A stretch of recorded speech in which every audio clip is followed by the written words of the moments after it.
Hello, bonjour à tous et bienvenue dans Tech24. Des modifications biologiques, mais pas d'effets avérés sur la santé. Le rapport sur les ondes de l'Agence nationale de sécurité sanitaire fait des vagues. Reportage et débrief à suivre. Et dans Test 24, Guillaume Gralet du magazine Le Point allume au lit. La lampe connectée Made in France vous promet des réveils en douceur, en couleur et en musique. Démonstration dans un instant.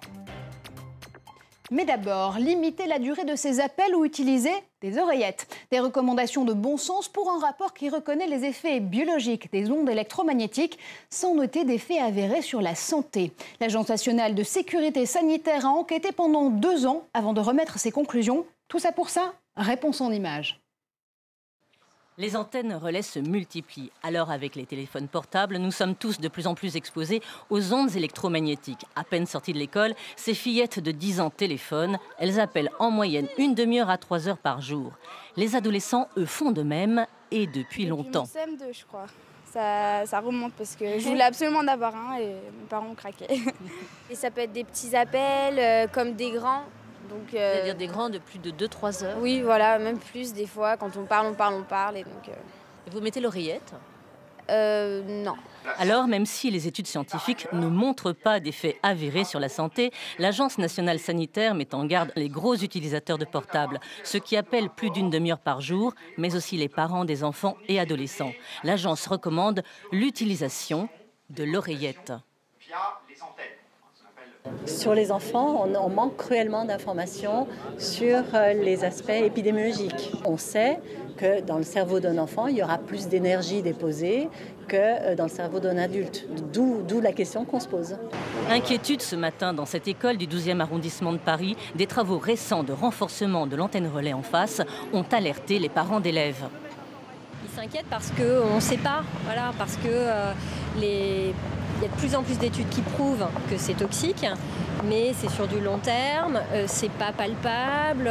L'exposition aux ondes électromagnétiques a des incidences sur le sommeil. Il a des effets donc sur le corps, mais sans qu'on ait établi de risque avéré pour la santé. Et retour en plateau pour le débrief avec Guillaume Gralet. Alors Guillaume, on se doute bien qu'avec l'avènement de la 4G, on va vivre avec encore plus d'ondes électromagnétiques. Concrètement et surtout à court terme, comment est-ce qu'on fait pour s'en protéger? Bien écoutez, l'imagination des industriels est sans limite. On a vu apparaître sur le marché des peintures anti-ondes qui doivent protéger une salle de classe ou encore la chambre d'un bébé. On a vu également, Marjorie, apparaître des pyjamas anti-ondes et même des caleçons anti-ondes. Je vous promets, on le testera un jour. Je vous laisse faire le test tout seul. Exactement. Alors on voit énormément de promesses, mais il faut faire attention que toutes ces solutions s'appuient sur des organismes qui aient validé scientifiquement leurs produits. Ce n'est pas encore toujours le cas.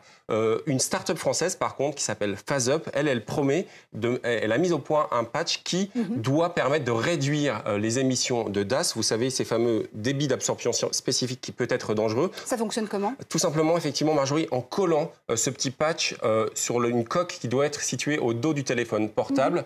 Ça marche pour 13 modèles, du Samsung S3 à l'iPhone 5. Et PhaseUp promet un taux d'absorption, de réduction entre 75 et 95%. Bon, alors ça, ce sont pour les solutions notamment françaises. Et on voit que la France a pris position, bien que ce soit une position un peu tiède. Concrètement, comment est-ce que les autres pays, eux, regardent ces ondes électromagnétiques? Effectivement, Marjorie, tous les pays du monde s'intéressent à ce problème ou cette possibilité de problème, tout simplement parce que le mobile envahit nos vies. L'année prochaine, il y aura plus de mobiles que d'habitants sur Terre. Alors, l'étude la plus célèbre, elle s'appelle l'étude Interphone. Elle a porté sur 13 pays, sur plus de 10 000 personnes. Elle a duré pas moins de 11 ans.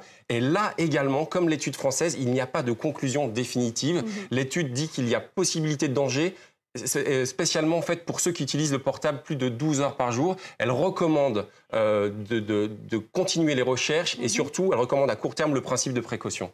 Principe de précaution qui peut aussi s'appliquer pour d'autres pathologies parce qu'on en a découvert une nouvelle, ça s'appelle le Silicon Valley Syndrome. Effectivement, Marjorie, on voit certains graphiques qui fleurissent et qui expliquent quand on tweet par exemple ou quand on surfe sur son mobile, il y a des tas d'autres petits problèmes qui peuvent surgir. Alors ça va des problèmes au cou, à la nuque par exemple, en haut du dos, en bas du dos et également au poignet. Alors il y a notamment une start-up californienne qui a mis au point un outil qui s'appelle le Lomobac. En fait, c'est un petit gadget que vous allez pouvoir clipper à une ceinture et qui va communiquer avec votre mobile grâce à une application. Elle vous tiendra au courant, elle vous préviendra lorsque vous ferez des faux mouvements. En fait, c'est un petit docteur sur mobile pour être en meilleure santé. Allez, une pathologie, un gadget, il va falloir qu'on fasse très attention nous aussi. Et tout de suite, c'est Test 24.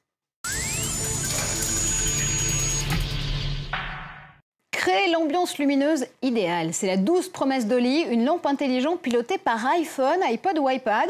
Du bout de ses 18 LED, le projecteur diffuse une lumière dynamique et colorée, mais pas seulement, puisque la fonction Music for the Eyes permet de synchroniser musique et luminosité. Alors Guillaume, est-ce que vous en avez pris plein les yeux? Alors, je me suis bien amusé ce week-end, effectivement. En fait, c'est ce type de gadget qui permet d'utiliser votre smartphone comme télécommande du quotidien. Très concrètement, je vais synchroniser mon téléphone, aujourd'hui uniquement iOS, mais bientôt Android à partir de l'année prochaine, avec cette petite lampe via Bluetooth, et je vais pouvoir jouer sur les couleurs. Alors, il y a énormément d'ambiances. Il y a une ambiance grenadine, saumon par exemple.